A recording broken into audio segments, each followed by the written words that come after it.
All right, guys, it's time for the Next Level Guy Show, a men's interview, interest, and improvement-focused podcast featuring interviews with the greats from all industries to help you better your life.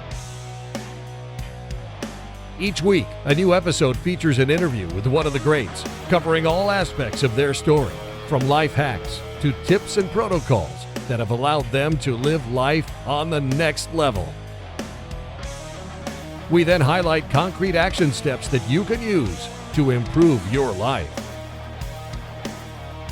And now, your host, Ian Dawson McKay.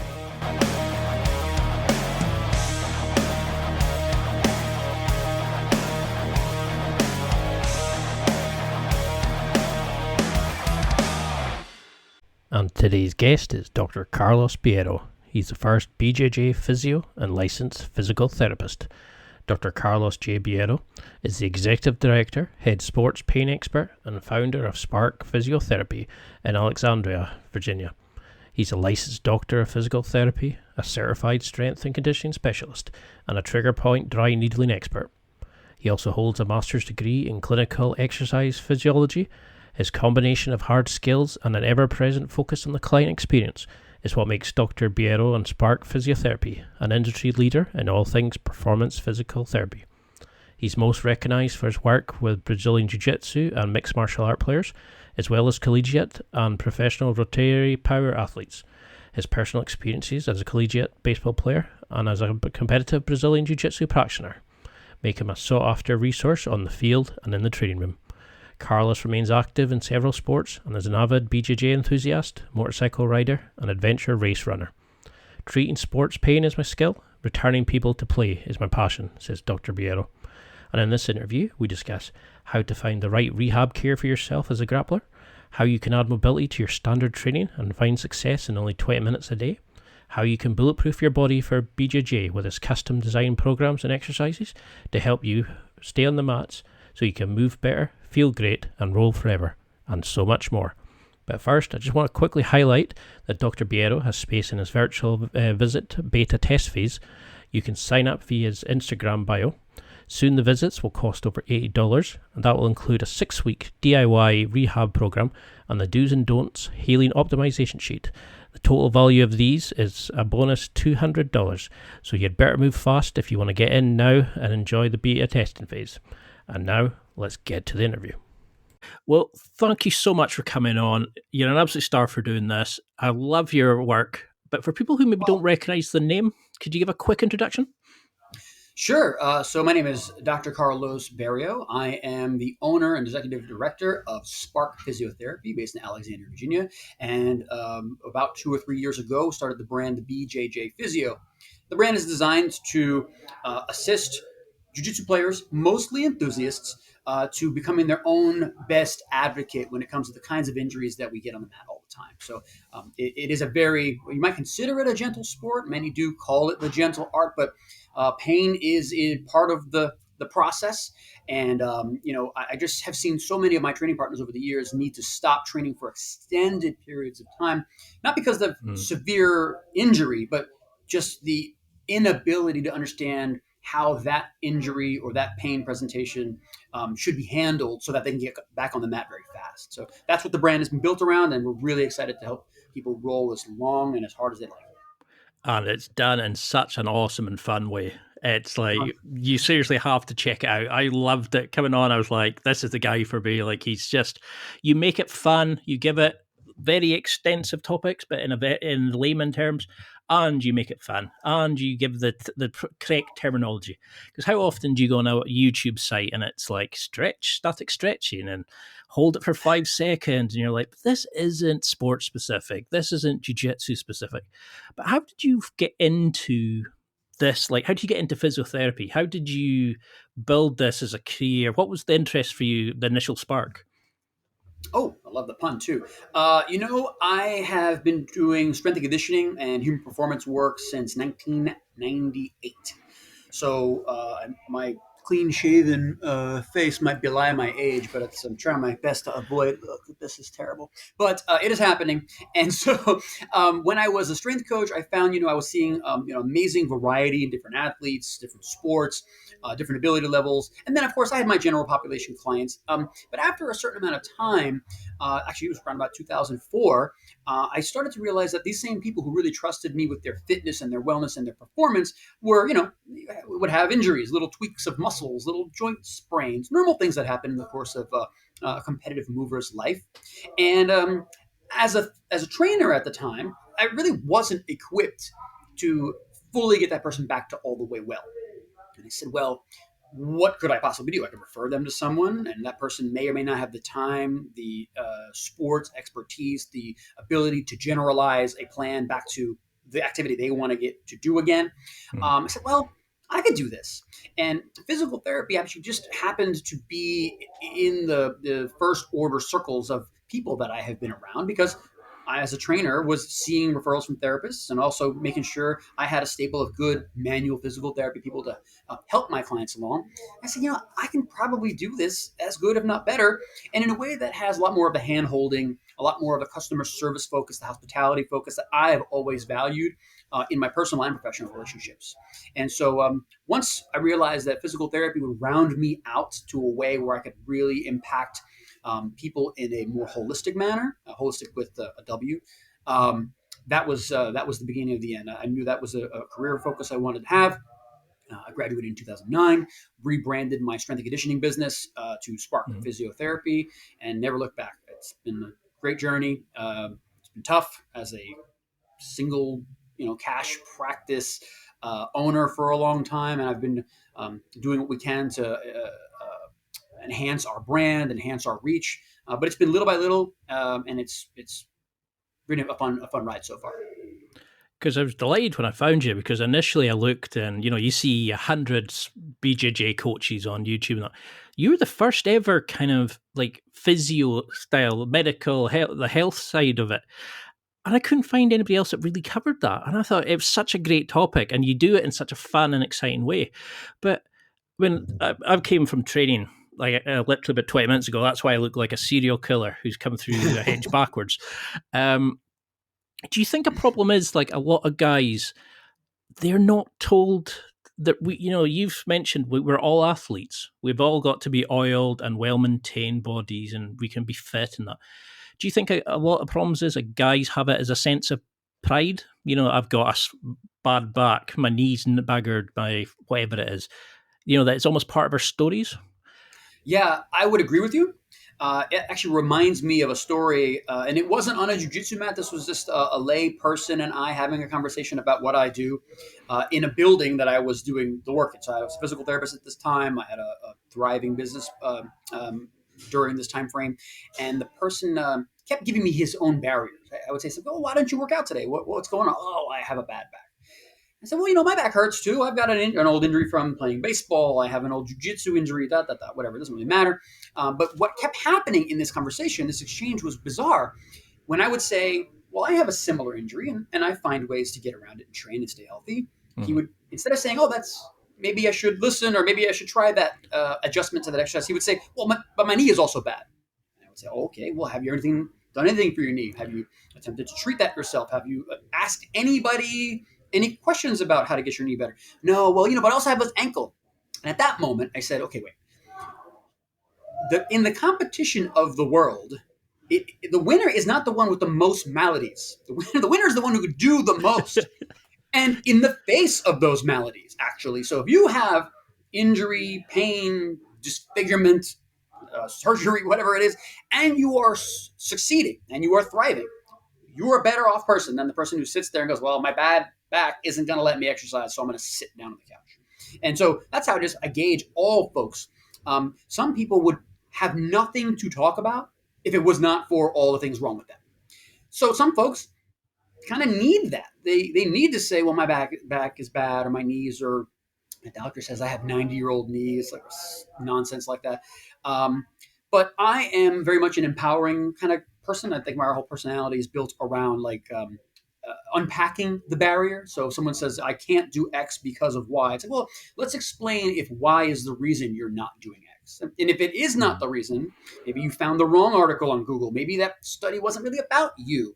Maybe you should have run it by someone who can kind of put what it is you want to get back to being able to do up against how good your body moves right now. And then we can make a plan. Most people don't even get to that part. They just say, here's what's wrong with me. Therefore, I cannot do all these things, would require my knee or my back.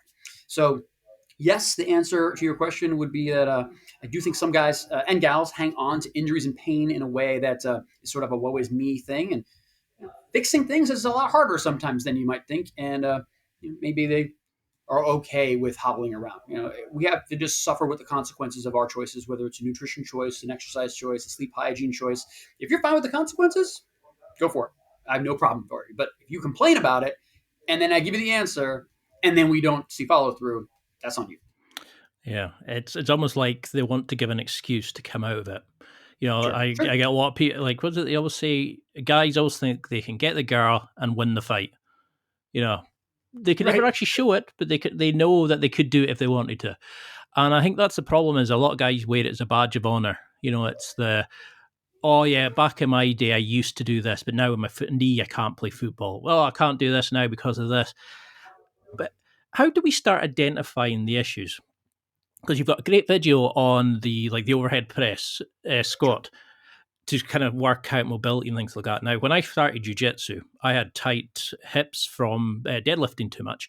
I didn't realize that my hip, my shoulders were really tight and stuff that from squatting in certain positions. How do you start identifying something where most people have just come off the couch or don't really understand that that's not good pain? That shouldn't be that way? Yeah, that's a terrific question. Number one, utilizing physical medicine in the same way as people utilize their dentist or their physician, their chiropractor or their trainer is the first step in this. Many times we'll see people come in with an injury, a shoulder pain, for example, like you're talking about, and they'll never have spoken to someone who can speak the language that they are trying to get back to doing. So if they're a jiu-jitsu player and you don't use the words that are relevant on the mat, like, okay, well, please explain to me how you injured your shoulder. Did you drill omoplatas? Were you working darces? Were you stuck in an odd crank? Were you on top or were you on bottom? Were you inverted or were you not? And once you say these words to someone who, if they're in front of you, there's minimal motivation at least, but they have a desire to get back to being able to do what they previously could do. You really turn on this light bulb for them that I'm in the right place. I'm in front of the right person, and I'll be able to talk through my problems in a way that is meaningful so I can go back to do my soul-filling thing. And unfortunately, we're not good physical therapists on the whole at marketing to the world at all the ways that we can be powerful, because physical therapy is an extremely powerful discipline. We can use our brains in understanding all the anatomy. We can use our hands in being able to impart many manual techniques. And then we can do all kinds of cool exercise that we can make really specific, right down to the very nitty gritty of why that darce isn't working for you, why your shoulder still hurts when you internally rotate it. And so once we can find where you're missing, either where you're leaking energy or you're missing range of motion or strength, we can go right after it. And that comes just from having a physical therapist, a doctor, a trainer who can take that step back, say, we know what this should look like. I have experience getting people from that position to where you are. Here's where you are. Now let's execute the plan. Executing the plan is simple. Getting people to do the execution bit, that's the hard part. And that's where they will always separate the wheat from the chaff. Because that's something I definitely found is the second you start mentioning, oh, I had this guy in Turtle and I went for a darce, and you can see people kind of going, they just shake their head and they go, and you don't find well that they're going to give you the standard protocol for things. I mean, I've broken a finger in jiu-jitsu. I've had turf toe, damage to my leg. There's so many different kind of standard jiu-jitsu things, but. Sure. How do we start working with a physio? How do we actually start using the language, identify the pain in a certain way that makes sense to you and you can understand what we're talking about? Because it's not a normal thing to do. simulated murder that we do with people, and we're trying to rip things out the way and twist and how do we explain this and the range of motion we need to do? How do we speak to you guys so that you understand what we're talking about and can actually start identifying the issues? Yeah, that's a great question. I think you could reverse engineer the way that you have just described the way I explain technical things, right? So a lot of times when I'll do a video, the question is not, I have shoulder pain. The question is, I was told by somebody that I have torn my AC joint. I have a grade 3 tear of my AC joint. So that's words that makes a lot of sense to physical therapists. It might not make sense to any jiu-jitsu player, but they might know it's shoulder pain. Okay, well, I got to go, how do I explain why that got hurt in your game, which I could do, any physical therapist could do, any of them, but they may not understand what you want to go back to being able to do. And so I have advocated for my own clients, if they travel away, put your therapist in a DARS, which is not standard practice. But when a sports medicine movement professional feels the demands at the elbow, the demands at the shoulder, the demands of your shoulder, where I'm trying to put your shoulder, the light bulb is immediate. So that is one superpower I think that most physical therapists, and maybe also, I would say some orthopedic surgeons have, is to be able to watch a movement, even if they're not really, really familiar with it, and say, now I understand what you're talking about. Like immediately. I was talking earlier with Christian, our social media guy, about I can't watch a sport on television, almost any sport, without extreme interest when injuries occur. Like, I will replay it. I'll go, oh, that guy tore his MCL. There's no way he's not going to, need to rehab for this long. And I'll put a post about it, like some silly like that, or I'll tell a friend. Save one sport. There's probably one sport that I could not do that about. But that's one superpower that we have, because we sort of know how this all goes together in a way that's very different from other disciplines in medicine. Orthopedic surgeons can get in there deep and cut and do the right things. The carpentry, but even those guys are limited to, like, I like shoulders. I'm a shoulder guy, or I'm a foot surgeon, or I'm a knee surgeon. So the big picture, man, that's really what physical therapists do well. So when you are interviewing your physical therapist, and I highly recommend that for everyone, whether it's PT or your doctor, you should be asking them the questions to know if they're the right fit for you. You might ask, have you ever heard of jiu-jitsu? Do you understand what wrestling is? Are you familiar with Sambo? Do you understand judo? Like, if they have some of those principles in their head, they might not be jiu-jitsu brown belts, but I'm a judoka. I actually trained jiu-jitsu. I trained judo in college, and now I understand what you're talking about. One of my favorite orthopedic surgeons at Georgetown is a third dan judoka, like this nasty judo player in the Junior Olympics in the 1980s, like really a killer. And now he's one of the most renowned orthopedic surgeons in the world. But he and I can have a conversation about grappling, and he and I have sparred. It's like, okay, I'll go to you, and you can smash me into the ground, and then we'll go to my gym, and I'll turn your ankle inside out. So, it's so fun, but you have to be an advocate for yourself. And so that's the number one thing when I'm educating, whether it's via the internet, whether it's a video, whether it's a virtual visit. I'm going to create somebody who's a better advocate for their own health, and then that will allow them to seek out and get the best care possible wherever they live. And do you think that understanding of the human body, it's like the Terminator, it makes you a better killer? Do you find when you're in a role, you're looking at somebody and saying, oh yeah, that's, he's at full rotation here, I can do that. Do you find it helps an understanding of the anatomy, makes you a better jiu-jitsu player? It does, although I'm going to speak out of turn, because it should make me a better jiu-jitsu player. I feel like I could be a lot better if I used all my powers for evil instead of good. But you're not incorrect. The problem is never, finishing the moves. The problem is getting in the right position where they are trapped. So if you've trained long enough, you know that the game is really control. If I have your arm over here, there's very little you're going to do to get it back. But that's the hard part. Finishing a choke, finishing a wrist lock, finishing an omoplata or an Americana, that's not that hard. But the place I use it the most, and actually it came up in treatment the other day because I was palpating some muscles in this area from someone who said that they had some shoulder and neck pain. Very common presentation in here. It was a grappler's neck patient. And so we needled a muscle called the scalenes here. And I was palpating it to figure out where we were going to go, what we're going to do. And that person was a brown belt. I said, have you ever used this on the mat? I said, actually, I've used this specifically on the mat, not as a submission, but I wanted to bug their neck in a way that they would move their head. So I had a choke going in on one side and I couldn't get it over. So I crept up to their scalenes and I pushed in and they went, ugh, and then I bring my arm underneath their chin. And so it was a compliance move, similar to like the smother, ever do this one?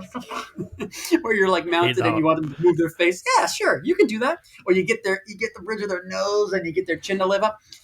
That's how I use them. So I'm going to apologize to anybody that I wind up in front of sparring that I don't know real well. You're going to get the business. You're going to get some of that. It's just going to be part of how we'll play.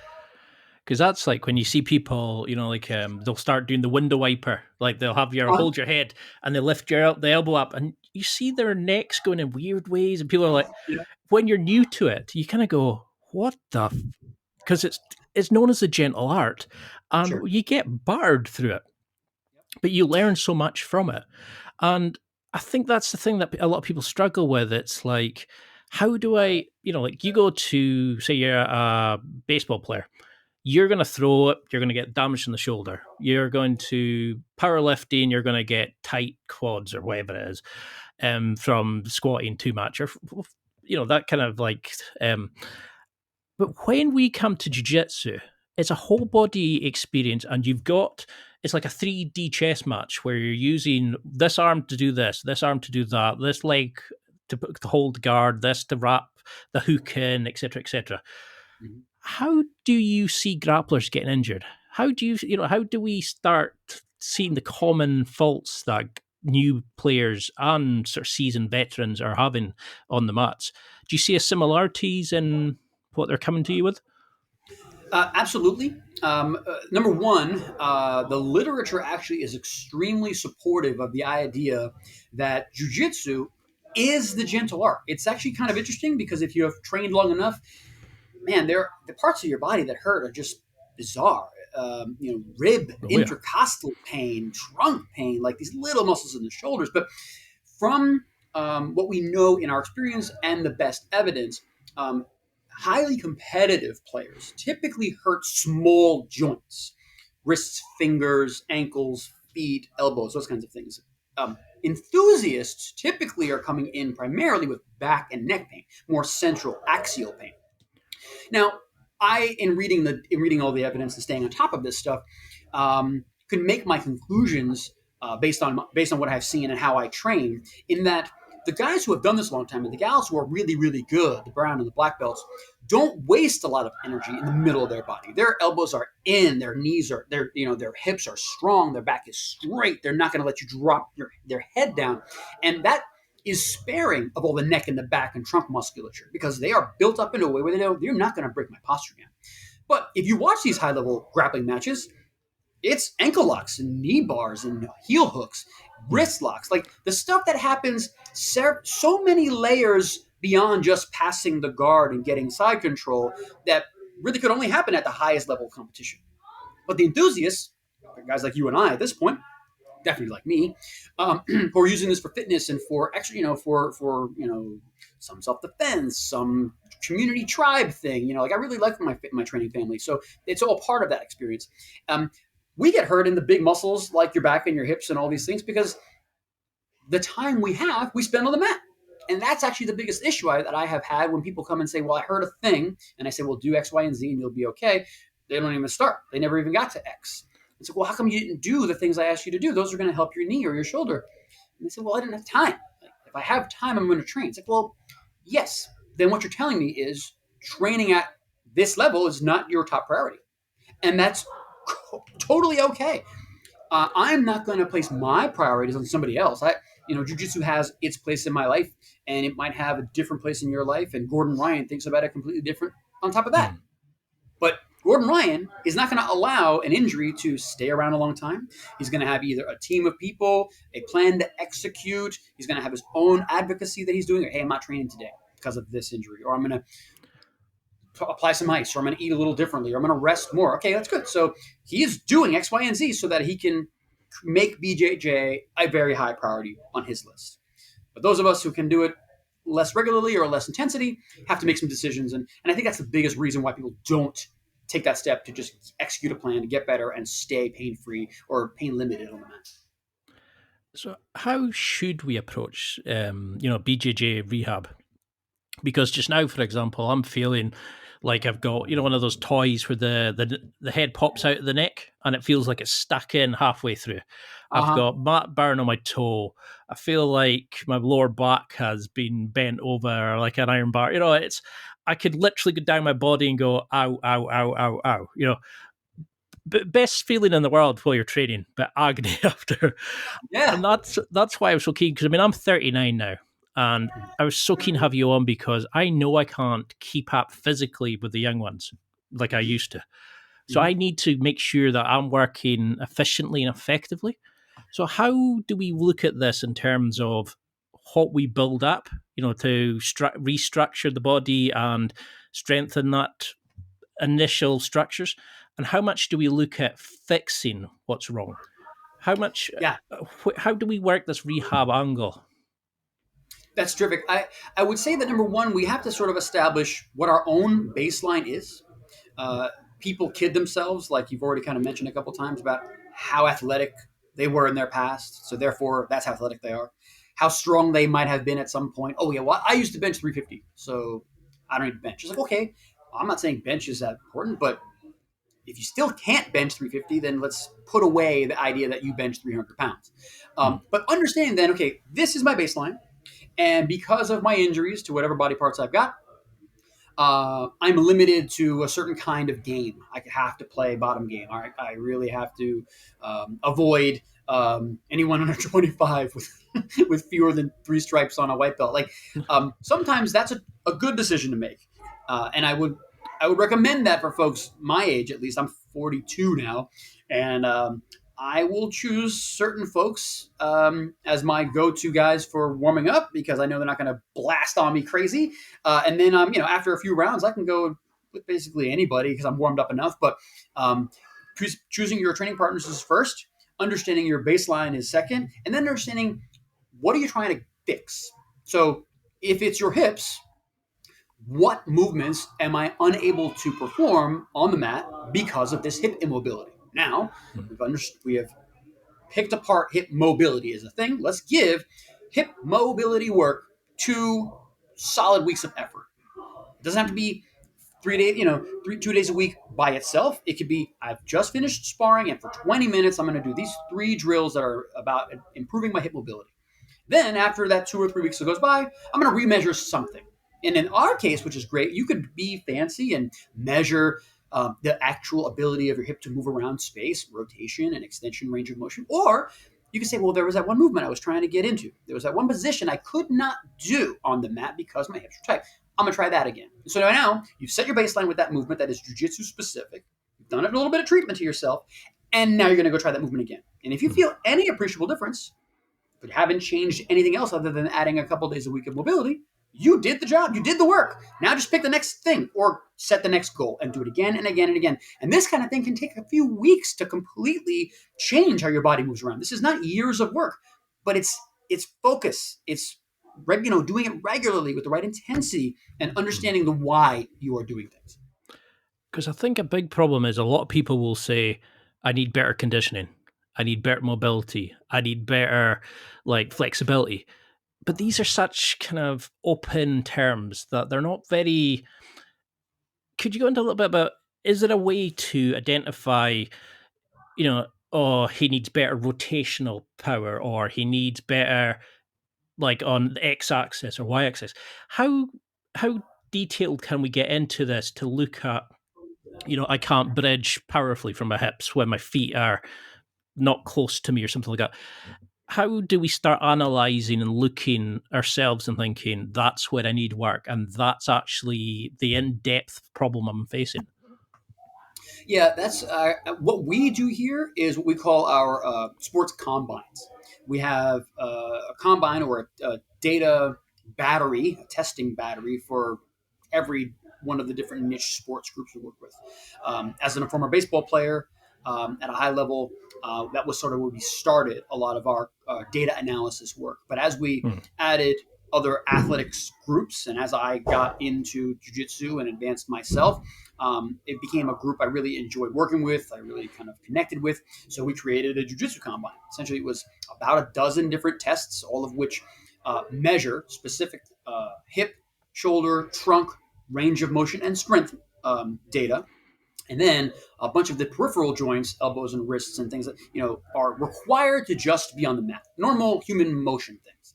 And then we took another group of jiu-jitsu players, but all black belts. And we said, okay, we want to stratify this group of black belts as the criterion mover, because everyone in this room who isn't a black belt aspires at someday, probably, to be at least at that level. Maybe they don't get a black belt one day. Not everybody does. But they look up to that black belt, and that black belt can balance on that ball only with his knees for 8 minutes. How long can you do it? He can do 45 push-ups. How many can you do? I mean, very basic. You can get very, very detailed, like it's a specific move I'm trying to get down. This darce, I cannot get enough external rotation to finish that. I've got to do something else. Okay, you can get real specific there too. So what I would recommend is creating some form of your own baseline. If you know hip mobility is a problem, we can just do a knee to wall test for down leg hip mobility data. That's simple. And you could remeasure that. We can measure the actual range of motion of your shoulder's ability to go over your head. That should be 180 total degrees of arc. So there are no norms, but I would recommend that everyone sort of jot down where their body's baseline is, and then use that data to move the needle and overall improve your movement on the mat. That's the best way to do it, is get your own baseline. Because I think that's what a lot of people struggle with. It's like they know that they're gassing out in a round. So they say, oh, that's conditioning. They know that, if somebody flips their legs over their head, like when they get stuck, they go, oh my God, I just need to be more flexible. But we don't actually really think about what these terms mean. And I think that's something that we really struggle with. I mean, do you see a difference in genders, age? Do you find that like older grapplers are maybe affected differently, or compared to younger grapplers? Does gender affect it? Do kids have different issues compared to, I think, was it green stick fractures they used to have, where the bone didn't break properly, like it snapped compared to like an adult would do? Does that happen in jiu-jitsu, or? Sure does. It sure does. I would say the first factor, it's a very important one, is age. Young kids bounce. Young kids barely break. Young kids are bendy. Green stick fractures are not uncommon, although in the training realm of jiu-jitsu, I think it's somewhat frowned upon to be allowing kids, even in the competitive levels, to really crank on submissions, which I think is very, very, very smart. But you get to a level at 13, 14, and those rules go away in competition, and now you're sort of on your own. You need to know when to tap, and so those folks can be subject to the same destructive forces that jiu-jitsu can place on different joints, but they're going to heal faster. So with age, it isn't you're more bendy. It isn't you're stronger. It's you recover faster. You are a regenerator when you're young, and as we age, the ability to regenerate tissue slows down. Not to mention the fact that as we age, things like, family, job, real life responsibilities, those are not things you worry about when you're 12. If I can train, I'm training. If I can go to the gym, I'm going to the gym. If I can go to baseball practice, I'm going to baseball practice. Now, if I want to go, shoot hoops or go to a bowling alley or play some pool, I'd have to clear that with the wife, make sure we had a nanny. Oh, we had jiu-jitsu tonight. Well, I got to skip jiu-jitsu tonight because of that. Yep. What is this? So that on top of slower regeneration and a higher priority placed on things that are outside of your own mental and physical health doesn't help. So I would ask people to recenter themselves. Again, setting up a hard, 4-test combine for yourself or 5-test combine for yourself is the beginning process of self-advocating. I'm getting information from me. I'm trying to help myself. And once you can focus on that, everything you do around that to execute the plan to make those things better just kind of starts happening. But it does not happen until you begin to collect that data and then understand that when you're 40, things are going to do a little different thing than they did when you were 20. Because it's a horrible feeling, that, isn't it? When you look back and go, I could do this when I was younger, and then it's like, I'm going to get crushed because this guy's, been powerlifting for the last 15 years and he's only like 4. They come in Yeah, and they're all built like brick shit houses and they're all got yeah, 6-packs and you're like, yeah. here we go. And they But all wear it isn't that like, the fun part though? Like, isn't that the most fun when like you see a brand new white belt, got his belts tied on wrong, he's got the affliction shirt underneath his rash guard, and he just watched like UFC 270 billion, whatever, I don't know where I'm anymore. And he's chomping at the bit to grab the fat guy in the room who's got the tattered gi and what purple belt, blue belt, who cares what that guy is? And I just smile. I smile, and it's gonna be good. And then you just wind up on top, and do it again, and do it again, and do it again. I'm sure you're familiar with. I'm gonna mess up his real name. I'm sorry, Chewy. One of my favorite internet guys for jiu-jitsu. Jiu-Jitsu is the brand. Nick is his first name. Nick Albin. Okay, yes, love his stuff. I don't get paid anything. I don't know him personally. He's terrific. But he put it a cool way. He has a black belt that said, he calls it the Rich Rule. Is that the guy? One of his black belts? Upon sparring with anyone new, get 3 taps as absolutely fast as possible. And I've subscribed to this now because the story went that Nick trained with someone who Nick allowed to pass him. Okay, right? You got that? So Nick was training with somebody, new guy. Nick let the man pass. Great, fine. Working on technique, working on letting somebody get deep. And then at a subsequent tournament, that guy was going around to the different competitors saying he had tapped Nick Albin. And he's like, you did what now? Like, what? Oh, yeah. It's like, I let you pass. But wait, this is not the same thing. So from that moment, he said, we're doing 3-tap rule. I'm going to tap you 3 times inside of the first 60 seconds, and then I'll let you play. But first, we're going to establish who can crap on the mat here. Because that's the thing. It's like you get these guys that come out and they go, we're working a technique. Now, you're told as you start getting into blue belt, purple, working technique, go at 30% resistance. So, and then you get the white belt who comes in and they spaz through and they're like pushing in full force and you're kind of like, yep. We're working technique, calm down. And, you see the change in them as they kind of get into training. But, I mean, I loved your videos on, like putting in a dart. Oh, I can't fully imply it because I've not got as good rotational power. I can't do my triangle as well because I've got issues with my hips, that sort of thing. Mm-hmm. Mm-hmm. I never even thought about how white belts, for example, might not be able to do moves efficiently because their body wasn't effective in the movement patterns. We're just told, oh, you got bad technique. Mm-hmm. Are there general kind of fixes that you would start working with somebody to have the biggest, sort of reply in helping the highest number of jiu-jitsu positions, submissions? Is there a kind of protocol you would go with them? I would actually say that the focus, because remember I said that the enthusiasts' typical regions of pain are in the back and in their hips and kind of their axial skeleton, kind of like the part where their spine is stacked up and all the muscles that surround them. So if I could flip a switch and give everyone 45 degrees of hip internal rotation in all planes and 20 degrees of hip extension, I'd probably solve 85% of everyone's back, hip, and knee pain on the mat.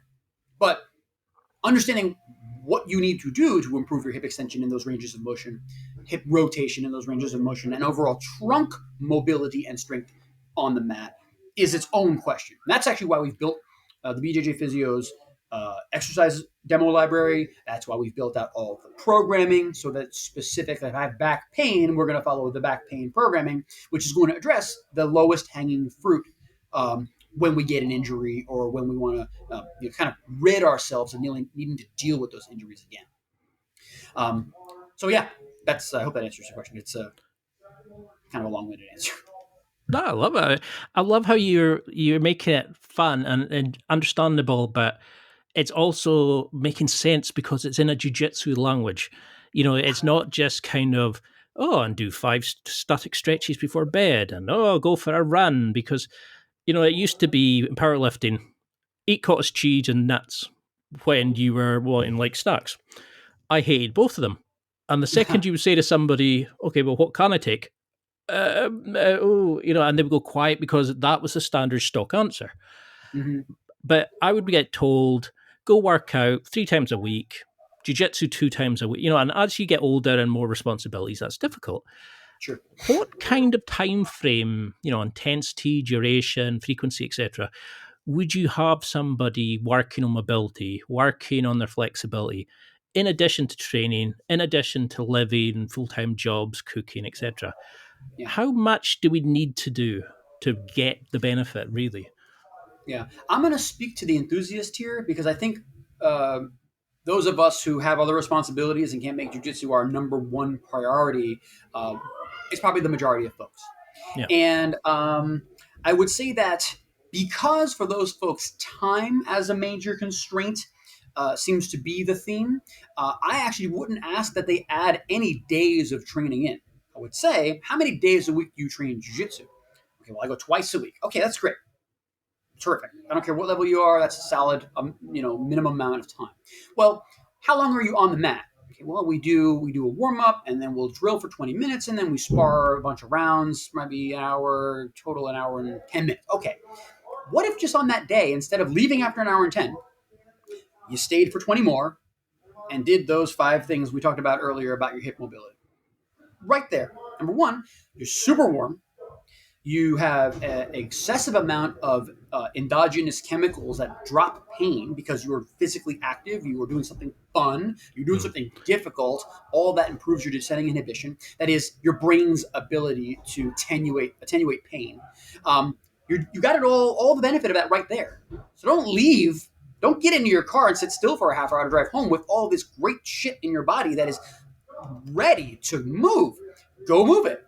So you got to take your book and say, right, well, before I was 6 inches from the wall and I couldn't get my knee to touch the wall. That's either a demonstration of my poor ankle mobility or my poor hip mobility. All right, I'm going to go. I'm going to kneel on the ground. I'm going to set my mark on with some tape, and I'm going to do 5 minutes of oscillations on each leg for my hip mobility. Okay, then I'm going to do an ankle mobility one. Cool. And then I'm going to do that. So I'm taking my 20 minutes on the mat with all my good warm body, all my good hydration, all my good endogenous chemicals for pain relief.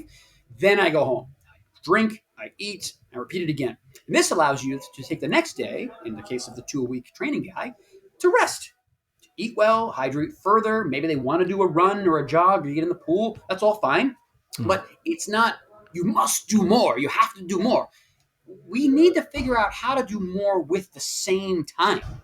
So we have to prioritize certain things.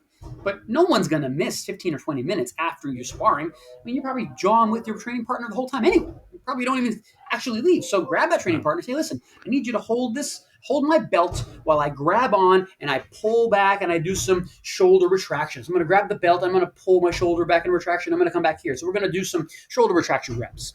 Or we're going to do some, I'm going to help you with some neck gliding things because I had some neck pain. Okay, whatever. But be smart about your time because that isn't a real excuse. It's like the same guy that goes, oh, I have a bad back, so I can't try jiu-jitsu. It's like you will continue to have a bad back unless you try something. So using the excuse as having a bad back to stop doing things is only going to make your bad back worse. So that's how I would recommend people just make that a part of their normal training life, and they'll see tremendous dividends if they add that just right at the back end of the training. Because it's something I did when I first started. I was like, okay, I want to get back into strength training as well. I want to get fitter. I want to get stronger. And people are like, okay, you need 2 days of strength training, and you need to be smashing the weights, like high reps and high weights. And I was like, okay, and I've got to do that and that. And I was getting tired from 3 days of jiu-jitsu anyway. And, I was playing five-a-side football. Soccer to you guys. And, I was thinking, okay, and I'm struggling to recover because my sleep pattern wasn't great. My eating wasn't great.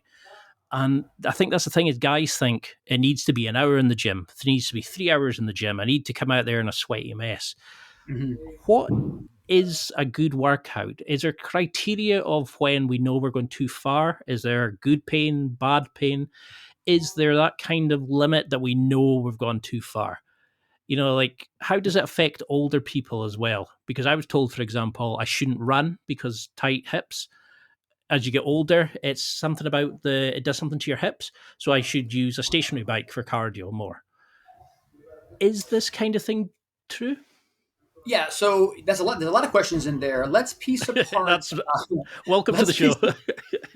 Let's piece apart you had mentioned before we had started talking about your hips and being told that running was bad for you. And to that, I say, phooey, like just silly. Now, what I would say is, what I would ask as a follow up is, do you enjoy running? No.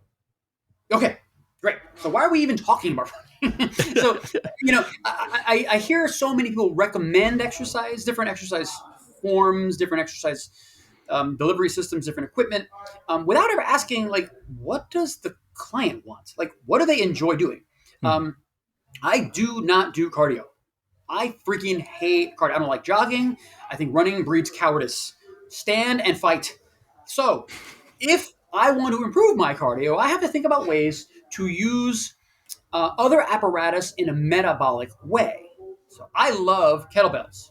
I have worked with kettlebells for 20 years. I've taught all manner of kettlebell swinging, pressing, squatting technique, all this nonsense. I just really like that apparatus. Well, you cannot tell me that if I made you swing a kettlebell 10 times on one hand and 10 times on the other hand, every minute on the minute for 20 minutes, that you would not be taxing your cardiovascular system. That is an absolutely great metabolic workout. It is cardio, flat out. Does it do other things that benefit my jiu-jitsu game? Absolutely. Your scapulothoracic strength, like your muscles between your shoulder blade and your rib cage, make those strong. Your actual sagittal plane, your extension back muscles, absolutely going to get stronger. Your butt, your hamstrings, your feet, absolutely going to get strong. So I like kettlebell training for a metabolic equivalent work for jiu-jitsu because it asks for very similar demands. Stiffness with power. Strength and stability with mobility. That's the jiu-jitsu game. But you could do that with a barbell. You could do that if you wanted to train 5 days a week. I like to get ahead of the trolls. It'll help because your comment section will be shorter because I will not be fending off people who don't know what the hell they're talking about. But there will always be someone that says, this guy says you only got to train 20 minutes after sparring twice a week and you'll be better. It's like, well, yes, if you do nothing otherwise, 20 minutes more will be better. Would it be better to train 3 days a week? With a well-structured split? Absolutely. Would it be better to train 5 days a week? With a really, really well-structured split setup and appropriate nutrition and appropriate rest? Yes. But the more you're going to do those things, the better you better be at nutrition and sleep and other methods of recovering from the normal beatings of loading your body. So you can do it, and more would be better. But if more is not realistic, don't even think about it. Let's figure out what is meaningful to the person who's doing it, what is doable by the person who's doing it, and what they like doing. And then you build a plan. I love that because it's very rare to actually get asked, well, do you like doing that? It's just kind of, here's the stock answer, on you go. And I think that's why I love your site so much, because when I look at, like, say, your social media, you have what appear to be very simple, basic, short bursts of exercises like that you can do with a partner, you can do by yourself, but work on areas of that are going to help the body benefit, more effective for jiu-jitsu, heal issues like your elbows, your neck, etc. And there's a lot of great stuff in there. And I think that's great because you can actually just add a 15-minute session at the end of a workout. While most people are talking and stuff, you can just do it quickly and then still leave at the same time as everybody else. How do we start making a warm-up for jiu-jitsu? How do we make it sport-specific, but how do we make sure the body's warmed up? And what I've noticed is even now, a lot of the young guys I train with will not do cool-downs. They do nothing. They walk straight out, get changed, go out the door. And they don't realise they've got a world of pain coming as they age. Yeah. How should we incorporate warm-ups, cool-downs, and not spend like 50 minutes static stretching in yoga positions that make us look dodgy? Yeah. So there are certain components every warm-up and every cool-down should have, and it should be very sports-specific. We are getting ready to drop what we call our perfect Bjj Dyno. And I'm happy to give a free version to every one of the listeners. So I would be really, really excited if people tried this out and felt it out. But the idea is it's only 10 minutes. I have it timed out. So you'll do 60 seconds of jogging, 10 feet of this mobility, 10 seconds of this one. And it's spelled out very, very simply. And it covers all of the bases without you having to think about what it is you're trying to do. You need to start the process of increasing your blood flow to your extremities. That's just like cardiovascular work, very simple. You need to start and prime the process of joint lubrication, but in a way that makes sense for jiu-jitsu. But in the beginning, when you're just gotten off the jump rope or jogging around the mat, that could literally be anything, bear crawls or something like that. It's all fine. Making sure the soft tissues, like the ligaments that support your wrists, elbows, your hands, your shoulders, are primed for the kind of pushing and pulling tension. So there are drills specific to that. And again, you'll see those in the Rpe Bjj Dyno. And then lastly, the directional and movement biases. So if today I go, I'm working on the darts. That's what we're drilling. That's what we're doing. And I knew because I asked coach, hey, coach, what's the drill of the day? Hey, we're working on dart strokes. Okay, cool. I know I better do something extra to improve my overall shoulder rotation ability and my protraction and retraction ability of my scapula. That is the ability for my arm to get longer and shorter without actually moving my body, right? So that's protraction and retraction. Then the dyno is set. You know what you're going to do? Warm up the circulation system, warm up your joints, warm up the muscles and soft tissues, do the sport specific, and you're training. That's it. It does not take a long time in the cool down. It's usually just a small version of that, but in reverse, to include the mobility things. Because that's something I did notice, like, say tonight, for example, I went in and there was maybe 20, 30 guys in there. And we do the thing where a lot of them could warm up. Now, there's guys who did no warm-ups. They just sat about waiting for the class to start. Yeah. There are guys who did something that they've maybe been taught in physical education. That warm-up they did, or somebody maybe did a warm-up that they did before they played soccer. That's the stretches I learned. That's what I'm going to do. And you really noticed it, of the range. And then you would do like bear crawls, cartwheels, forward rolls, back rolls, as we do the jiu-jitsu warm-up. And you realize like how out of shape a lot of guys are. They can't do cartwheels. They can't do a forward roll without having to push themselves up with their hands. They go over their neck, and it's scary how out of shape you are till you actually start doing a sport like jiu-jitsu. But how do we incorporate other habits into this? Like, do you think about like sleep, eating? What would you want, like a mental warm-up to get into jiu-jitsu? Do you go into those kind of things? Nutrition and sleep are absolutely vitally important. And I think because of the way the internet is and social media seems to have shaped like the marketing landscape, there are a lot of opportunities to buy items, buy programs, buy gadgets that are on the fringes of the ability to change things like your health. Foam rollers and balls and sticky bumpy things and whatever. It's all fine. But those same people are missing like 5 hours a night of sleep, are eating 1,000 calories a day. And right. So, we got big picture stuff that if we could just nail down, all that other stuff would be completely accessory, maybe still required for some people. I don't say foam rollers are bad. They have their use. Is their use overstated sometimes? Absolutely. But yes, it's a piece of equipment that can be used. But if you're not sleeping good, eating right, and generally exercising minimum 3 days a week, you're not doing what you can do, the easiest, lowest hanging fruit to be a healthy person. So let's start there. And that's always where I begin with people is like, hey, what does a normal day of eating look like?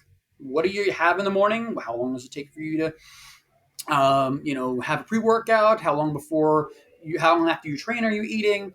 We have to ask these questions. How much sleep are you getting? Is it comfortable sleep? Is it restful sleep? What are the reasons you're not getting restful sleep? We dig into that. Many times, it's some psychological stuff. So meditative approach can be important. And I'm not a big meditation guy. I'm not a huge Hickson, Gracie, breathe guy, but I completely understand the merit of that ability to slow your mind and to center yourself and to feel what it is in your human vessel and take steps to make everything move as good as it possibly can. That's absolutely important. It's time for a quick break. There are millions of potential products to buy, so how do you know which ones are worth your hard-earned money? Simple. You go to nextlevelguy.com/affiliates and explore those that will transform and improve your life. You'll find deals, listener exclusives, and special offers with some great companies. Recommendations are 100% honest and only on items Ian has tried or believes in. The companies showcased will make you a better man in all areas of your life. Simply go to nextlevelguy.com/affiliates and level up. So do you think that's like, instead of going for the lacrosse ball for the tight muscles, the foam roller, the compression leg sleeves, a lot of guys should just stop and go, okay, let's check. Am I sleeping well? Am I up 15 times to the toilet? Am I eating after healthy meals? Am I drinking? Am I smoking? Should we be looking at those bigger issues rather than, like try to save money by stopping the £3 lattes? We're asking for the raise. We're going for the big goals. Yeah. Yeah. It's Yeah, amazing. you're absolutely right.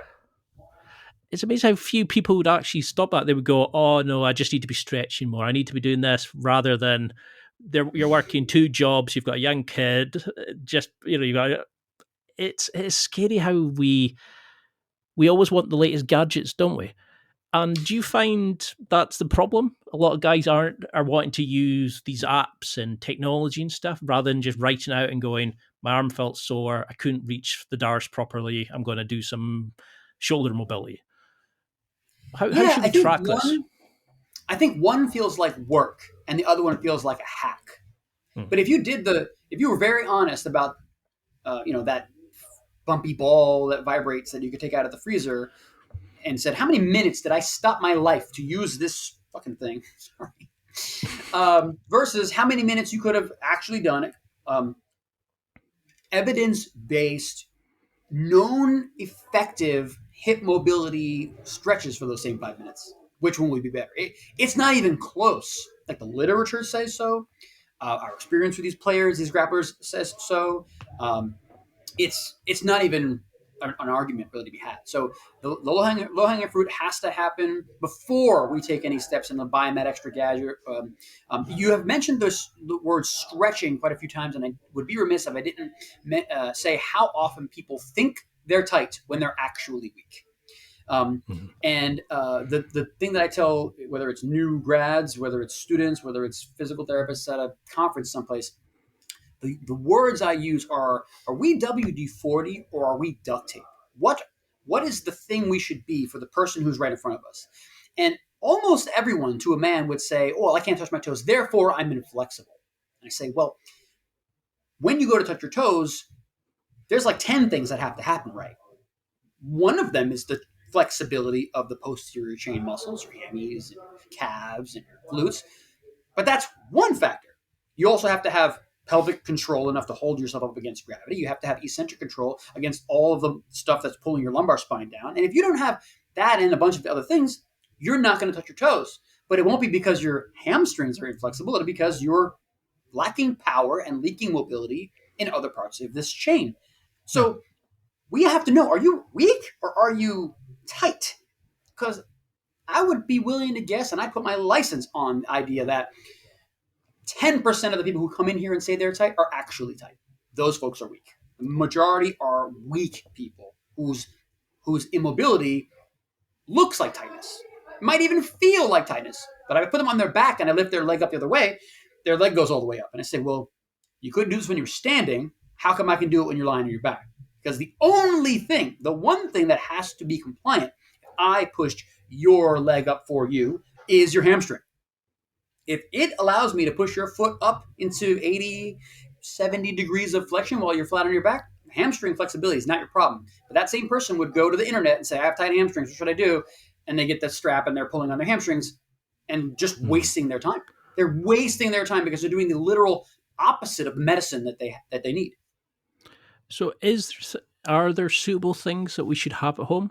Like I see you've got some great stuff on using resistance bands. It's all stuff you can carry, it's mobile, and it's, they're cheap to get and stuff. What other kind of things do you think we should have? Or a resistance band's great for warm-ups, cool downs, that sort of thing? I think bands are a fine apparatus. They're far from the be-all. A lot of the videos I do, I want to make sure people either have ready access to this equipment or could easily have access. So bands are a simple one because you can go to any sporting goods store and find band resistance. But you'll notice also we use kettlebells quite a bit, Bulgarian bags, Olympic bars. So even if you have a membership to a very poorly equipped gym or fitness center, you could do almost everything we ask you to do. And a lot of the stuff we make you do is also just body weight, manipulating gravity and your base of support to get the same benefit out of that drill. But I would say that if you were to build a home gym, some vital necessities would be a set of kettlebells, something leaning on the heavier side.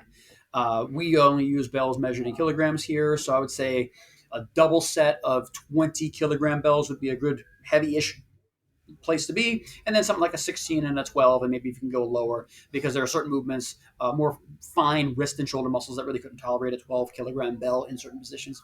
But the idea is you don't want to get something so light that you can't progress to. It's actually very easy to make something that is very heavy feel light. Once you have made a light thing feel heavy, that's as heavy as it can get. 1 pound weight held way out here like this, yeah, that's heavy. But if it's a 10-pound weight, you're not holding it out here very long. But I can make you do 45 seconds of holding it at 45 degrees. Okay, you can do that. Now 10 pounds doesn't feel that hard. Well, great. So I've taken your heavy thing, made it feel lighter to accommodate your strength. But as you get stronger, I'm just going to make you go higher with it. Super easy to do that. So, small set of dumbbells may be necessary. I think kettlebells are too versatile to ignore. Banded resistance, whether you just get lengths of band and then tie them in loops, that's fine. We have some fancy ones that are real big, real thick and fat. Looks like a serpentine belt from like an 18-wheeler. Yeah, those are great too. You don't need that. But I will tell you, it just drives me crazy when I see other sports medicine professionals utilizing yellow and green TheraBand as high-level exercise. That isn't high-level anything. I mean, our gym, if you came in here, the majority of my space is big fitness center that looks like it was pulled out of a Division I football program, American football program, with a lot of heavy stuff, tractor tires, sleds, just stuff to make you tough and robust and have fun while you're fixing all the bits that allow you to get on the mat and stay there. Because you see that in some things on Instagram, it's like, because it's available, people use it. And they have like tools and torture devices for each individual muscle. And, they spend like 3 hours just prepping before their training. And you're thinking, there must be easier ways of getting in shape for this. And I like that. But, you can pick up your like social media and go, I'm going to work on my shoulder. Okay. He says 5 reps of this. Right. Cool. And it's a really simple exercise. I just need a band. Superb. I can then do that and go on. Do you think, like, how do we incorporate strength into this as well? Because they say about, like guys who don't use strength in jiu-jitsu, which is garbage, because as soon as you get 2 people in the same level of technique, the stronger one's going to win. How do we incorporate strength into jiu-jitsu training as well? Yeah, I love that you brought this up. Not to go too far off topic, Ryan Hall has a bunch of amazing videos and instructionals. I'm sure you've watched them all. It's great. But the only reason I bring it up is he has one line in there which just makes me laugh so hard, and I think it's really fun because jiu-jitsu is constantly billed as this sport where you can be smaller and weaker and, still fend off the bigger, stronger person. And that's legitimate. But like you said, meeting somebody with equal skills, every ounce is going to matter. And so Ryan says something in this video like, well, I hear people say that that's like a strength move to grab a lapel like that. And I said, well, lift some more fucking weight. Like, get stronger. It's not a sin to actually be stronger and use a heavy implement to do that. Jiu-jitsu strength absolutely counts. And just like introducing mobility drills inside of your sparring time, if your focus isn't mobility, if your focus is, I know I'm weak, I know I'm not tight, I have learned my hamstrings are not tight, my hip muscles, my trunk, they are weak. Okay, instead of that 20 minutes on against the wall doing mobilities, I'm going to grab a kettlebell from the back of the room, or I'm going to grab a sandbag, or I'm going to grab a training partner, I'm going to pick them up off the ground, like whatever. There are lots of ways that you can use gravity to improve your strength in the exact same manner if you've done sparring as you would doing the mobility bit. And most folks are either one or the other.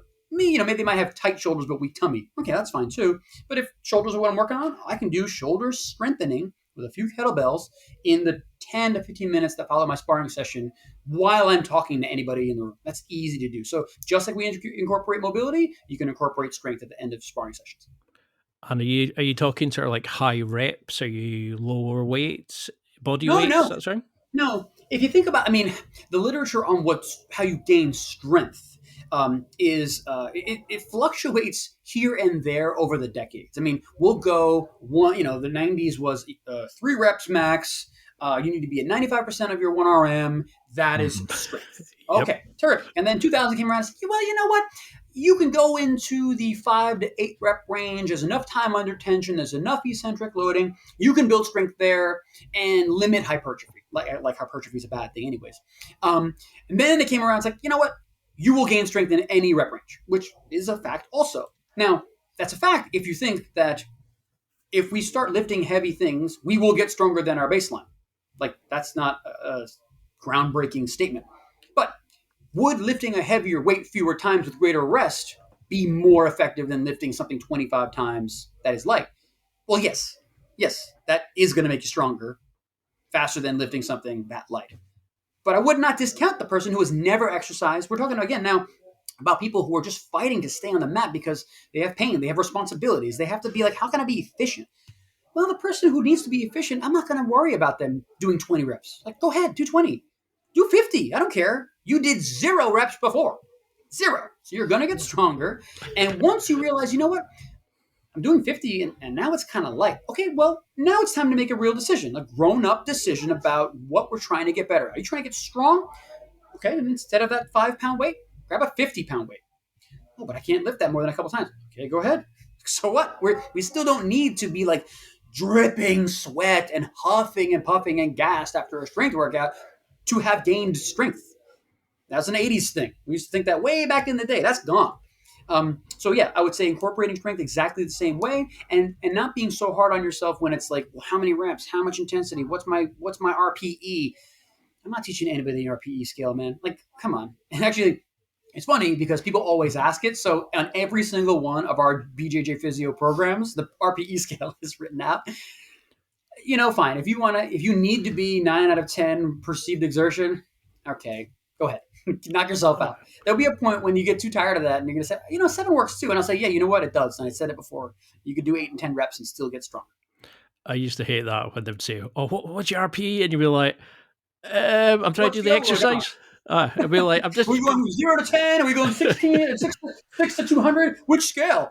Because it's like, they used to do that, we're going to do some running today, or we're going to do, there's always like, they've just learned, I'm going to do some German volume training, and it's like, just because you know it doesn't mean we should be doing it. And I like that approach of like, you can drop it down, you can amp it up, you can add it in, because I think that's something that a lot of people, when they come into the sport, are, I'm big, strong, I'm a young guy, I need to show my masculinity by beating everybody in this gym.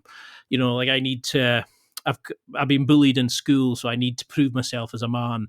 So they just go balls to the wall in every roll, and they beat themselves up and end up getting injured and leaving. How do we build longevity? How do we roll and get to a point where we're not just crying on the way home because we're in agony every time, and actually grow and develop as a person and physically as much as we learn the sport? Yeah, I think it's not going to come as a surprise. You've heard this before. Leave your ego at the door, right? Every gym, every instructor, every training partner you trust who's been on the mat a little longer than you will say the exact same one line: leave your ego at the door. And that is the thing that sort of bites everybody in the ass. Everyone has done it. I have done it, even understanding full well the consequences of going a little harder or trying to match that spazzy white belt's intensity for whatever reason. I don't know why. Or like really going after a submission you don't have full position over, but you probably could get it to work. Yeah, you might be able to, but you're sacrificing your technique, you're sacrificing your health, you're sacrificing your joint mobility, because like you said, if you try to wedge in those movements, you're going to have another thing to complain about later. You just don't know it yet. So in the beginning, I would recommend the folks who are at the front of the class saying, look, we're going to work positional sparring for a second. Okay, we can go 100% between this position and this position. But once that position is different or broken, we have to come back to 50%, half speed, drill speed. If you can get yourself back to the thing we just drilled was half guard break to north-south transition. Okay, Well, we're back in that drilling thing again. We're both on the same page. We know this is going to be the 100% time. So everyone is aware, you and I, as training against one another, I know when you're going to go hard, and I'm ready for that. It's not going to be a surprise to me. But Yeah. if that person cannot regulate once I have put you back in half guard, you got to start that 50% again. Well, you're choosing a different training partner. And that's actually how I have matured in my training. I'm less annoyed at myself for saying, nah, not today, Hoss. You go over in that corner with the rest of the white belts. I'm going to train with this brown belt and this black belt and this purple belt because I know I'll be safe if I tell them, hey, I just had shoulder surgery like 2 weeks ago. And that's actually a true story. I don't want you to touch this arm. Can you do me a favor? And yeah, I will trust that they do that. And I would do the same for anybody. And that's, I think, a great way to it's a great way to promote jiu-jitsu as a very familial kind of cool community that you can do that in, where, if you're playing tennis against somebody, you could say, hey, can you take it easy? But they might not, or whatever, because you're not going to hurt somebody playing tennis. But I could really, you and I could hurt each other, and that's not the point. I don't want to break my toys. I want to come back tomorrow and play with you again. Because that's what I say to people. It's like, get to the point of like where you can trust your training partners. And if somebody's a dick and there's racks in arms and all that, they get kicked out gyms because of it. But a lot of times you just go, I'm trying to remember which interview I had where the guy just said, if you get to a point where you're feeling tired and somebody says, I'm training for a comp, can you get another roll? And you're tired. He says, at that point, I never have anything good ever happens in those rolls. I usually get injured. I usually get sore or something goes wrong. And I've learned to say, nah, sorry, not today. And let somebody else come in. Now, we've had those experiences, of course, where it's like, hey, I'm training for competition. At least if that's on the front end, okay, I'm ready. Many times you don't hear that until it's over. It's like, hey, can you slow down? Oh, I have a thing this weekend. It's like, oh, okay. How about you lead with that? Then I'll go at comp speed. That's fine. Yeah. But yes, being able to trust those folks around you, very, very important. And I just think jiu-jitsu is a cool community. You could travel far and wide, and the rules are very similar. How people treat each other at the highest levels, how coaches typically interact with students. I'm yet to have an experience where I would not go back to a gym. I mean, I've been very fortunate. Because something I was really keen about was injuries. Now, I've got a gym where there's a lot of older guys there, but there's a lot of young guys there, and they'll come in and they've got the fingers bandaged, they've got the knee pads on, they've got, they're always getting something wrong with them. They've always got like an ankle strap on, or they always seem to be injured in some way. At what point do you stop training? And at what point is it okay to train? Is there such a thing as good, bad pain? When do we know that's you're stretching that out, you're getting better, you can train, it's just tying it to another finger, for example. Like when I broke my finger, I used to tape them up to another finger. And what's stop that fucking right now? You're going to seriously hurt yourself pain. Yeah. This is a time when I wanted to make sure folks understood that there are BJJ physios near you. They're just not called that yet. We're in the process right now of expanding our network of providers, physical therapists, orthopedic surgeons, trainers who understand the game to be a resource for these folks. Because this is not something, unfortunately, that I can do in 3 hours or 5 hours or 10 hours. This takes a long time to understand tissue healing, but I can give you the basics. If you sense an injury, you sense that your body went into a place, your neck or your shoulder, that it doesn't like to go and might hurt or might have hurt you, but you can train through it. It doesn't stop you at that moment. You're likely talking about what we call a moose. It's just shy of an acute grade 1 muscle strain. A moose is a moment of, oh shit. It happens right before an actual injury. You will have pain. It usually will not be immediate. It usually won't be when you get in your car. It usually won't be when you get in the shower. It usually won't be when you go to bed. It's usually when you get up.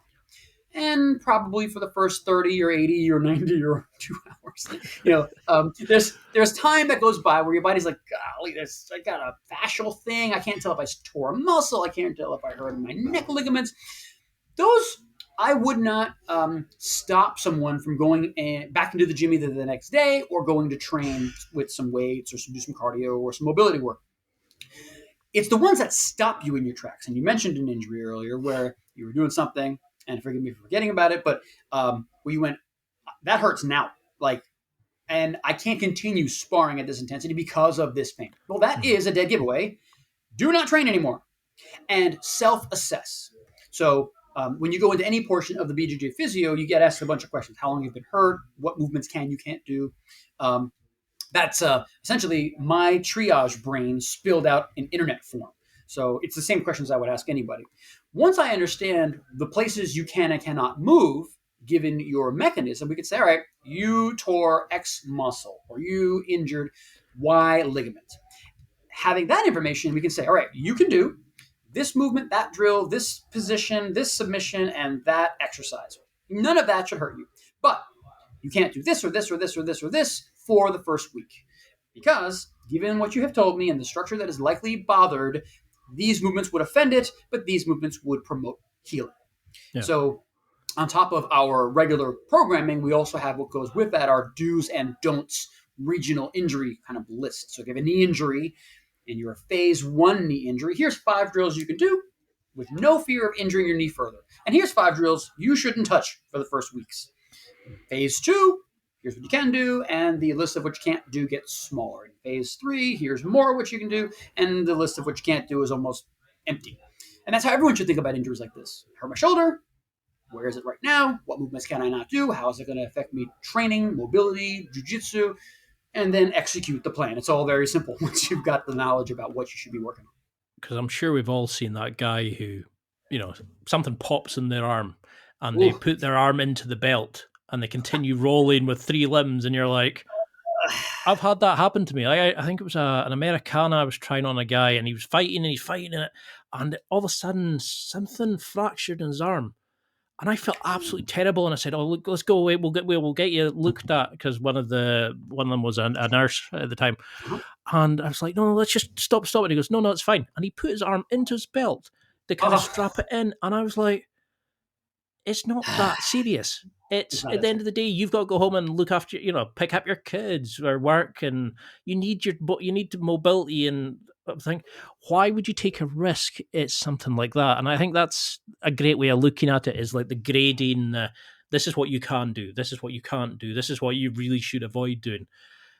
How do you get guys to mentally understand that they're taking from Paul to pay John at the minute? Yeah, that they're severely hurt, could potentially screwing themselves up for future damage. How do we get young jiu-jitsu players to understand that we want them to be doing this for a long time, but they can't go the Spazzy white belt stuff? Mm-hmm. With they need to learn to roll effectively and efficiently. Well, that's 2 questions. I don't know that I can answer the second question. I myself, I'd make a lot of money if I could.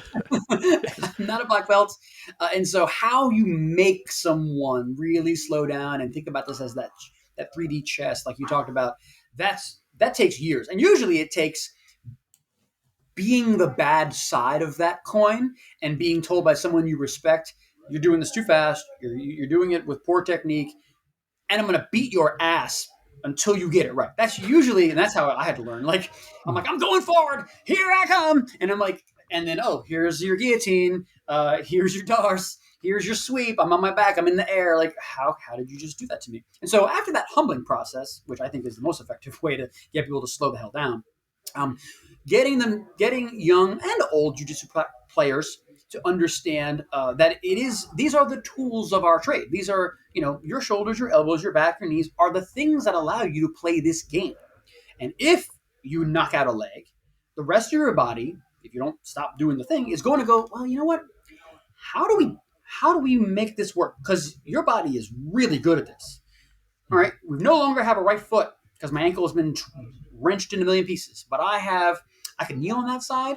I could lean on the outside of my foot. Okay, that doesn't hurt. Well, now you're placing all these muscles on the side of your foot and your calf and your knee under greater strain. So now you have taken that lower extremity's ability to fight off the mobility on the edge of pain, and you've pushed it right to the edge, like right there. And then once you're off the edge, boom, there's a catastrophic failure. If you can impress upon that person the kind of compensation that is happening when an injury like that occurs and they don't listen to their body, then the light bulb goes off. Sometimes it requires a level of maturity that you can't teach. You just got to person's got to get older and maybe not care so much that they got tapped by a smaller person or a lower belt or something. I don't know what that is. Again, that's that second part of that question I won't be able to get. But the first part about creating a good self-advocate for how do I do this in a way that's has longevity built into it. The first step is understanding when those injuries happen that you can't just blast through and compensate around. Because it's like explaining to somebody why to trim your nails, why to wash your gi, why to wash your belt. Things that you shouldn't need to explain. Like, don't pass around ringworm because you haven't taken your gi out your bag. All that kind of silly things that you think would be common sense. No. Yeah. And it's terrifying that you need to explain. Like, we had a guy who would roll for a couple hours a day and hang his gi up in the changing rooms, and he would just come in the next day, put it back on, next day, put it on. To say that you didn't want you tap because he would lift his arms up was an understatement. It was vile. And I think that's what we have to explain to people. It's like, sleep's great, water's great, but wash your bloody gi, wash your belt, wash your. That's easy. That's easy stuff. I mean, that's another way to ruin your toys. If I gave you ringworm, I can't play with you. That's an easy one. We're talking about laundry, man. This isn't hard. This is simple stuff. And it's like, washing machines, 30 degrees. Some of them got like 30-minute cycles, 59-minute cycles. Throw some powder in, bang, done. Hang it up, let it air dry. And that's what I think we overcomplicate it. We're looking for hacks and tips where it should be just like the basic stuff. So say you had a fat 39-year-old weird guy from Scotland coming in to see you, and you were to set me up a weekly training program. And you were to say, okay, I do 3 nights of jiu-jitsu. Would you say, half an hour of strength training a week, two sessions of mobility? How would you plan a week? How, what days would you have rest? Have you got a rough sort of idea to like a kind of flavor of a training program? For sure. Absolutely. I might ask first, what did you have ready access to as far as strength training equipment? Many gyms will keep kettlebells, mace. So our gym, we have kettlebells, mace, Bulgarian bags. And they have a CrossFit gym completely decked out in one of the facilities, which is great. I don't tend to go to that one anymore as I've moved recently to a different location, so it's easy. But in a pinch, if you have a couple of kettlebells at home, you get in your car after your training, you get in there, and you would not need to do a warm-up because essentially you've been training for an hour and now you should be pretty ready to go. If hip mobility is a priority, a thick layer of that story, then I might begin with what would look like warm-up movements, but really they're built to prime trunk flexion and extension, whether it's an inchworm, a modified version of a bear crawl or a burpee. And then from there, just start turning the screws. So, all right, we're going to turn that inchworm into a step back burpee, holding the bell with one hand, and then into a row, and then you're going to jump your feet up, and then you're going to stand. So you've turned one movement into a back and shoulder exercise, and then its mirror image movement is a hips hamstring exercise. But it's the same one move. So you basically did 2 reps, and you did only one motion. So you saved yourself a lot of efficiency there. And I would probably stack movements in the hip and back in that way. So you would do a hip and back movement, sort of involve both of those things, and then throw in an upper extremity wrinkle, like an arm movement, a press, a pull, whatever, curl, doesn't matter. And then I would go into sagittal, frontal plane movement. So one is sagittal plane is north and south, and frontal plane is east and west. Okay, so now I take that same kettlebell, and let's do a lateral lunge. Step out wide to one side, tap the bell on the ground near the instep of that foot, stand back up. All right, so now we have hip work, trunk work. My shoulder is turning towards the front of my body, so I've got to then bring it back. So I've got more scapular work, more upper trunk extension. That's good for your neck. And just repeat that. And I would easily be able to build a 3 or 4 movement circuit where it would take you 20 minutes with one belt, one dumbbell, one heavy kid, I don't care, and just make it work, but you have to do it. But I would do it on the same nights as training, especially as we get older. Again, we want to take advantage of the time we have in healing, and if you trained on a Monday night and then on Tuesday said, I got to get my half hour of strengthening in, you really never gave your body the full shot at regenerating all that tissue and using your good nutrition and using your good hydration and using your good rest to build everything back to as close to normal before your next sparring session. Because I hear guys in the changing room sometimes they'll be talking about, oh, I do the morning session and I do a night training as well. Then you'll have the next Right? guy come in and say, I come in every day. Like I do 5 nights of jiu-jitsu. And I'm sitting there going, that just sounds tiring listening to it. I do like there's an hour fundamentals and then there's an hour advanced class. So we just do like 2 sessions, Monday, Wednesday, Friday. And that works well because I can do podcasts Tuesday and Thursday and all that. I couldn't imagine having to go away and do an hour of strength, an hour of this, go for a run and all. I think that's what a lot of people kind of understand. Once you start learning jiu-jitsu, it's tiring enough doing the moves and the demands of the rest of it. You can't throw in 50 extra 1,000 things to, you just need to eat right. You just need to sleep right. You just need to, get a rest, sleep right, and live as well. I would challenge anyone who said that they train that much with, what do you do for work? How many kids do you have? What's your commute look like? Short of asking how much money they make, I'd be like, you probably don't have a very busy, productive life right now if you're able to train twice a week, which I would trade with anybody for, right? Like, please don't get me wrong. I would rather train multiple times a day, every day, but I have other stuff, as you do, to accomplish to keep the ball rolling. But that, I would really hate for somebody like you to hear someone like that and feel bad about yourself, which I think is the default. Like, oh, that person's doing more. They must want it more. They must be better. They must have more in them. It's like, no, actually, the opposite. Because I think about all these people I follow on Instagram who show me every weekend they're out there at competitions and they're doing great and they're getting podiums and they're, super popular. But the question I ask myself, I don't go like, oh, what's the training program? I go, I wonder what they drive. I wonder how big their house is. Because I can guarantee it ain't a nice car and it ain't a big house. Unless you're Gordon Ryan, Ryan Hall, or any of these guys who are making big money, the rest of the other guys are doing it just because they love it. I would not say to stop it. Go ahead, do your 2 and 3 a days. Do we called it the capital trifecta. So the gym I belong is Capital MMA and Fitness and Elite Fitness. And they have CrossFit areas. So guys would be excited about getting the CrossFit in, getting the Jiu-Jitsu class in, and getting the Muay Thai class in. Like one after the other after the other.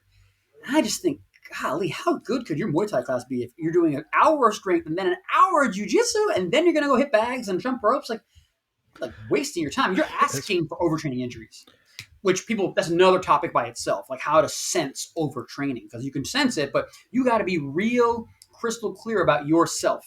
And all the people we've been talking about so far, the ones who blast through injuries and don't care about doing the maintenance, that topic of is so outside of their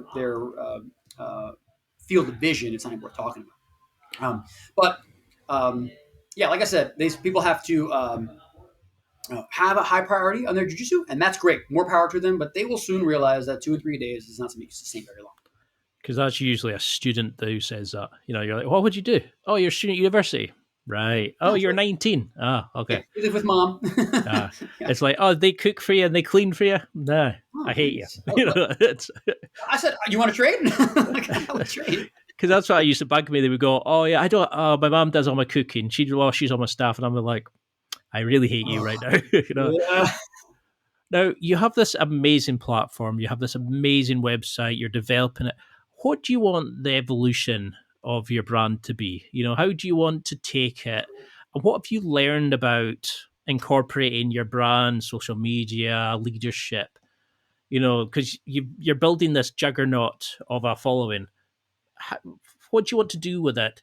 And what have you learned from it? I think if I could put my finger on a single goal, it would be that if you were to be injured on the mat, you would feel some form of comfort saying, oh, I just got to go check out the BJJ Physio. Mm-hmm. If I just go to bjj-physio.com, I will get answers. I will get them right now, and I will be able to put pen to paper. I will be able to put my feet to the street. I'll be able to action item my injury away because here is the list. That work's been done. I've answered the questions. I feel safe and I feel protected because someone out there has already thought of the ways I could possibly hurt myself. and begun the process to teach me how to treat my own injuries. When that happens, I will retire. When I hear anyone say that I haven't coaxed first, oh, I got hurt. I got to get to that website so I can figure out what to do about my elbow today. Like, I'll know I have one. That's it. But I have learned along the way, it is hard to make people drink from the well. You can give all the information. You can have pretty videos. You can have good sounding videos. You can have good lit videos. You can have short videos. You can have long videos. You can have informative ones. You can have funny ones. You can have making them go and do it. And executing is the most difficult part. I'm still figuring it out. If you have ideas, I'm welcome to them. If people want to comment down below about how the world to get a bigger reach, what we have done recently that I think is really going to be useful is started the formal process of filling out our affiliate network.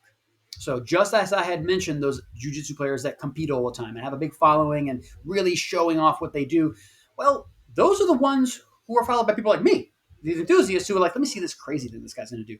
But when I see it, I want to know that that guy also has a resource. And when that person says, well, hey, I train here, and when I get hurt, this is where I go to get that information.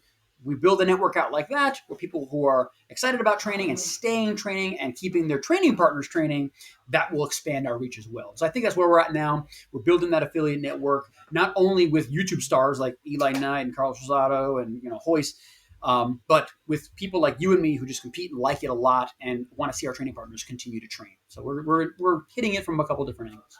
Because I loved when I came on and there was like Eli Knight who I've interviewed, and I was like, he's such a nice guy, and I was thinking, I could recommend Chewy, Stephen Keston, there's all these amazing people who I've interviewed. I was thinking they would fit well. You'd be perfect to go on their show and to get that kind of message out there. And I heard a lot of guys in the change rooms were like, what was that on Instagram? Oh, they were wanting to have a look at it as well because they were interested in it. And I think that's the beauty is there's the great resources out there like yours, but a lot of guys don't know about it. And now that you're doing the social media and you're doing the videos and you're doing the YouTube, people are going, how do I fix X in jiu-jitsu? Oh, there's a guy that does. Right, perfect. And then they'll mention it to a friend and it builds from there. And jiu-jitsu's become cool and it's got all these celebrities doing it. So now the world is your oyster to really tackle this. But for somebody who's coming into this fresh, who's just found you and thought, oh, this guy's awesome, I want to follow more, what can we do on the BJJ Physio site? What can we do in your social media? How should we use your content to become not just better grapplers, but longer grapplers and able to survive jiu-jitsu? Sure, yeah. So the first step, obviously, is get us on all of our platforms. The BJJ Physio, as well as Spark Physiotherapy, has Instagram, Facebook, YouTube, all the normal places you sort of expect, folks. I'm happy to give you all the credentials so people can just click on there and follow. And one of the reasons why we have added this virtual visit option for folks who visit bjj-physio.com and want some extra handholding is because What Hurts Wednesday is really popular. I really enjoy giving people the answers, but I get 10 seconds. Sometimes I have to make like a bunch of story posts to get somebody answered a question, but I enjoy that so much. I even saw your questions about how we were going to do some of this podcast interview as, man, I think a lot of people could benefit from this answer. So I wrote them all out, and you're going to see them sprinkled as we continue to chat up your podcast and other opportunities that we're going to have to discuss some of this stuff with other people. We'll be using some of that content. So I really appreciate your help in fleshing out some of the ideas and the questions that people have that I wouldn't have formulated myself. So thank you for that. But drop a DM, give me a private message, shoot me a question. I enjoy answering those so much. I will probably get yelled at by my wife for being on my phone longer than I have to, but it's one of the, again, we are doing the virtual visit thing so that I can give a little bit more time for individual answers. These are 15-minute appointments. The 15-minute appointment will come with a 6-week program, will come with the do's and don'ts, return to the mat, rubric, and a bunch of other stuff. So staying involved with me is easy because I will not turn anybody away. You got a question, you have a comment, I want to engage, I want to help. If there's something that is bothering you, I have done videos on YouTube purely from comments or questions. Like, hey, can you do a video about this elbow thing? I dislocated my elbow. Yes, done. Okay, that's an important one. We're going to put it out first, and then I'll mention so and so's name, and here's your video. Here's your answer. So yeah, it's really easy to get in touch with me. And if you don't want to do the virtual visit, you could just take the program, which can be purchased right on the website as well, and just follow the program. And if you have questions, every one of the exercises on the program has a demonstration video of me performing the exercise, so you can try it out. If you're confused, oh, that's how it's done. Let me go do it. And we try to just spoon feed all the important bits so that we make sure everyone's got the foundational information correct and they're not doing anything that's going to hurt themselves. Because I love the video you do on YouTube where you're showing like a day in the life of you, and you going in and everybody's stopping you every 5 minutes going, actually my back, and you're like, do you mind if I get changed? And it's like the guy popping over the urinal, just like, well, can I show you this while you're having a pee? And you're like, hey, come on. And I think that must be the most annoying thing, is like everybody stopping you going, oh, while you're here, how do I do this? Or what's this? And it's, if I didn't like it so much, I would be really annoyed. It's funny, and I can't remember right now, but there'll be there's Chad Malone, is a terrific black belt. He's a Hoist Gracie black belt. He is one of the owners of Capital MMA and Elite Fitness in Norton, Virginia, where we have done some partnership and some collabs. And he is currently the only other BJJ Physio in our network. So virtual visits will be spread across our entire platform. And so he is very militant about I'm sorry, I should preface, he's also a physical therapist. Like, he's trained just like I am, but he's much better at jiu-jitsu than I am. And he will tell someone flat out, do not ask me questions during training. Like, I'm trying to train too. Go ask Carlos or buzz off, because I'm not doing that anymore. He owns a gym now. He doesn't treat anybody anymore, but he easily can answer the questions. And so we're excited about folding him as well as other physio, surgeon, trainer, jiu-jitsu players into our mix. And so it's not just me, because, again, I'm the BJJ Physio as it is right now, but there are many jiu-jitsu players who are practicing sports medicine who want to help more grapplers, and we want to assist that connection so people have ready access to the kind of information they need right when they need it. And what advice would you give to people? I mean, I've got a friend just now who's a bodybuilder, doing competitions, physique, modeling, all that kind of stuff. He's training just now, like in university, and he's wanting to come into the physio industry. How would you advise people who are coming into the physio industry to level up physio? Like you're doing, like making it sport specific, really getting into the nitty gritty, actually doing the things that you're talking and teaching people to do. What would you do to improve the physio industry, and what advice would you give to people who want to get into it? I hope you have a lot more time. This is going to be a fun question. I talk about this all day long. The reason is, I believe, unfortunately, that physiotherapy as a discipline has gone so far to the side of volume first. How many patients can we churn out in our little PT factory? We call it. We coined the phrase PT mill about 10 years ago, and now it's popping up in every damn blog post about physical therapy. And it's like, can you at least give me some credit? But in any case, what I would consider the big next step is making more people into what we call next gen PTs. It's a hashtag that we use on our Instagram profile for the Spark Physiotherapy page. I have it in big letters on our wall. I tell all students, I tell all physical therapy colleagues that if you want to treat people in the way that they are seeking to be treated now, with an interest in a sport or some form of niche, you have to incorporate exercise in planes and under intensities that match what they're going back to do. No. Right now, the model is, all right, can you sit at your desk? Can you walk up the stairs? Can you get in and out of a car? Okay. Your insurance is not going to pay me to make you jump again, or be able to pull off one arm in an arming guillotine, or get out of someone's senkaku. Like, what the hell? I can't spell senkaku. It's the 411. It's not more helpful. So we have to find people who can dedicate their time to that return to play side. So that means interviewing your physical therapist. That means asking the questions. Okay, am I going to be seen with for other people at the same time while I'm being seen in physio? Am I going to get exercises? What kind of exercises? Am I going to be using heavy weights, or am I going to be using light bands that I could use at home? If you could do any portion of your physical therapy at home, stay home. Don't waste your money and your time and your frustration eventually that you're not going to get the results you want because you used a weight or a resistance or a plane of movement that was not specific to the thing you want to go do. Everything you do once you are off the table, pain-free enough to move around, should look like your sport.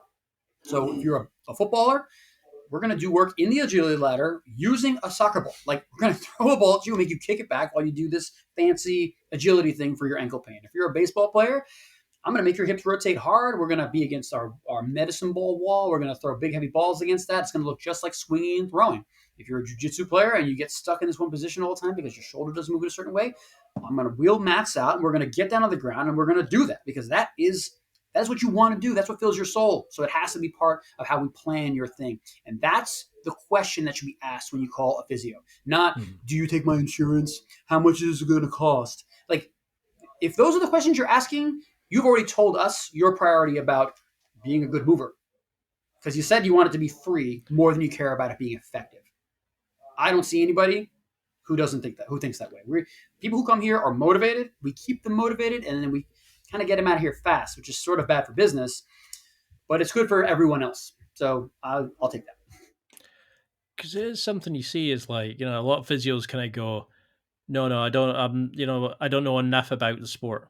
I'm just here to make sure that you can move your shoulder forward and it not click. I want you to be able to reach over your head, and are you not in complete agony? All right, that's fine. Let's move on. Whereas you're going into this level of depth and actually making people better at the sport by understanding the sport and teaching them how to do the sport, and you're doing amazing work. Oh, thank you. Thank you so much. I would tell you, too, and I want to just retouch on this, your friend is probably already further ahead than he realizes. If he's somebody who is bodybuilding, then it's someone who's obviously got foundational knowledge, deep foundational knowledge of basic Olympic lifting, probably advanced Olympic lifting, probably advanced powerlifting, absolutely has knowledge about nutrition, has knowledge about mindset, has knowledge about rest, because I did a little competitive bodybuilding in my way back days, and that's a whole other animal. So what he will realize in his physical therapy schooling is that he'll be so far ahead of the rest of the class in understanding normative movement that when he graduates, he'll be real close to already being a next-gen PT. That's the piece that is missing in physical therapy curricula as it stands now. PT students come out with a degree, and the only exercise they know is the low level variety. Low intensity, only against gravity, very light bands, very compromised or complicated cases. And that's super important, but that's not the majority of the moving world that goes to physio. The majority of the moving world wants to go do something fun, and their body is stopping them. That should be the goal. And your friend's on a good track. Just tell him to keep going. And if he's got a question, I love it. I love how enthusiastic and motivated and the passion, and it comes across in your stuff. I loved how a lot of the comments you had on your site, for example, was why you always beating up Noelle. People are getting in, they're enjoying that jokes there. Noelle's famous. She's always beating me. She was choking me. She had me in a triangle, and she was doing kettlebell presses. I'm like, this is embarrassing. Okay. I love how they're actually getting to know the people involved, and they're getting involved in the in jokes and all that. Because I was like, this is it, and I've shown it to other people, and they're like, oh, that looks awesome. I'm going to check it out. Nice. I'd love to do a round 2 and really get into stuff, and I think I could talk shit for hours because I've had a great laugh with this. But for people who I've got 3 kind of wrap up questions now. The first one we discussed before we started. What is an unusual fact about yourself? You knew it was coming. I love it. What would you say is something that when people hear, they go, you what? What's something that blows people away when they hear it? So I mentioned it a little bit earlier that one of my hobbies is when I watch sports to sort of deeply analyze injuries, things that happen. Oh man, that guy sprained his ankle, he's hobbling off. Okay, well, we'll go back and he probably hurt this or this or this. And so I take a very different look at movement. I just analyze it all the time. And usually because I want to see that athlete perform well, move as fast as possible, be impressive. I think human movement and the level at which we can move our body through space is just astounding sometimes. However, when it comes to figure skating, and right now we got figure skating happening, it's the Winter Olympics are going on. The only thing I want to happen is to see these girls fall and start crying.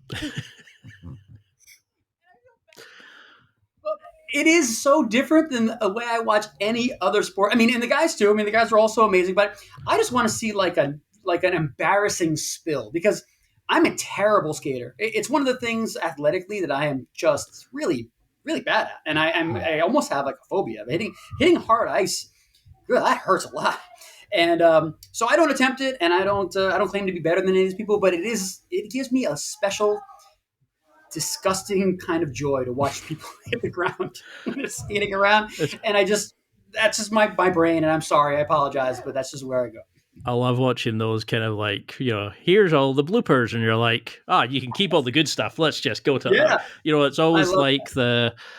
Whose line is it anyway? I don't know if you watch that, like yes. And it's always the stuff that they put on YouTube as too hot for TV, and you're like, yep, because they're going to let them run riot and stuff. And watching top performers screw up is part of the joy of life. Sure. I mean, these people are doing amazing things, and my wife, gives me elbows, and that's me. Stop being me. I'm like, I'm at my house on my couch watching my television. I want to enjoy this how I want to enjoy it. I'm sorry, it's mildly offensive. It's definitely different from how I usually watch sports, but I have no love for figure skating.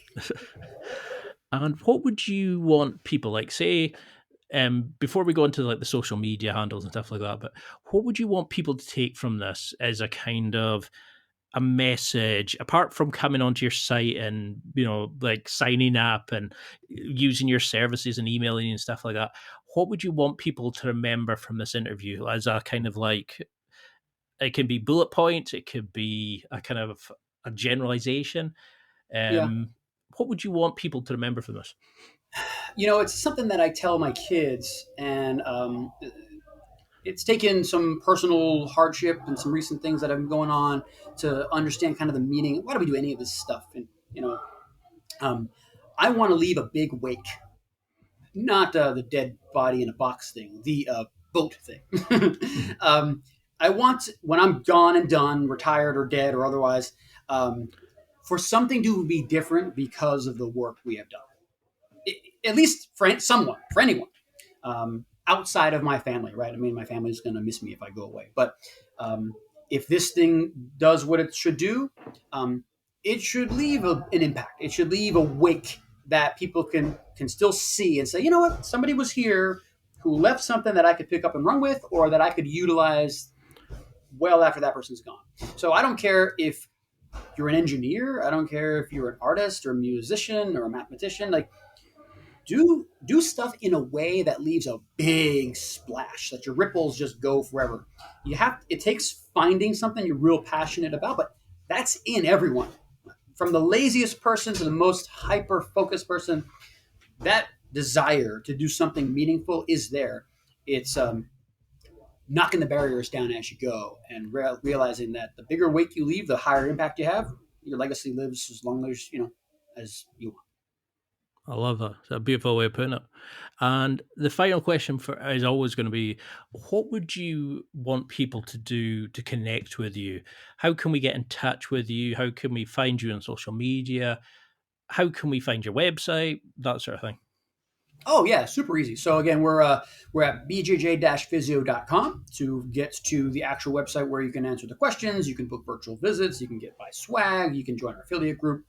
Facebook is easy. Friend me. I don't dare turn anybody down, really. Find our page on the BJJ Physio has its own Facebook page. Actually, that link is pretty simple. It's facebook.com/BJJ exercises. So that you go there and boom, you're there. You like the page, and almost everything that we do on Instagram and Facebook are mirrored with one another. So you'll almost never miss it if you're on a different platform. We fully recognize, and I recognize that I probably use Facebook a little bit more than I use Instagram, but I do a lot of our promotion of our YouTube channel via Instagram. It just seems to be an easy platform to use. So really, if you're following one of those 2 or 3 channels, and our YouTube channel, of course, you're going to have access to me, and I welcome it all the time. Absolutely.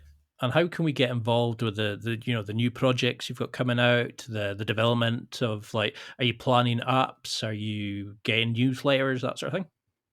Yeah. So right now, our biggest focus is our affiliate network. We have 2 pillars to that. Our practitioner network, which is, okay, so if you're a physical therapist and you want to treat more grapplers and you happen to be a grappler, we have a certification. Essentially, it allows me to vet that physio and their at least better than basic jiu-jitsu knowledge. I would like to collect a group of professionals that I would feel good sending my mom, my brother, my best friends to, and feel comfortable about that. So once someone is certified, they'll be listed on our website. So if we get, and this is likely to happen, somebody from Anchorage, Alaska has something and they need manual therapy. They need a BJJ Physio. And I have discussed with them, like, you got to find somebody. And guess what? We have 2 BJJ Physios in Anchorage. Pick one. That's what I hope for the jiu-jitsu world from the practitioner side. On the affiliate side, it's people like you who have a passion and are excited about it and train it and can talk the language and just want to see their training partners continue to be there for them so they can continue to play as much as they'd like. And that can just be an easy DM. Hey, I want to be in your affiliate network, and I'll give you an affiliate code. Affiliates get incentivized. So if, let's say, you were to send someone over, you give them, they receive a 10% discount on anything they would purchase, and that 10% discount goes to the affiliate. Now, this is not about making the BJJ Physio Carlos Berio a rich guy. It's about leaving a big wake that I don't care how many more people come after me. It's going to be a useful resource. Everyone gets enjoys using, finds effective, and the thing will grow whether I'm around or not. Because I think that's what we need, is actually not just about learning the art, not just learning to get fitter, is actually learning to do it a long time, to make it a lifelong hobby. And I think that's something you're doing. You're doing amazing work with it, and it's stuff, you're changing lives with it, and you're making people healthier, and you're letting them do a hobby that they love, and you're letting them do it for a longer time. And you should be super proud of the work that you're doing. Thank you very much. We are very proud of it. I mean, our tagline is move better, feel great, and roll forever. And that's what we want people to do.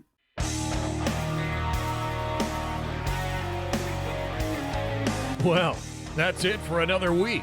And thank you for listening. It's now time to take what you've learned and use it to develop and enhance your life with the key points mentioned.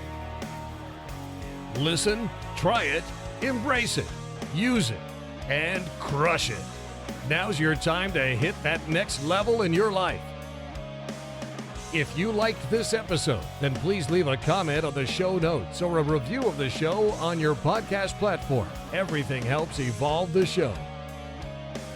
Until next week, keep seeking the next level in your life.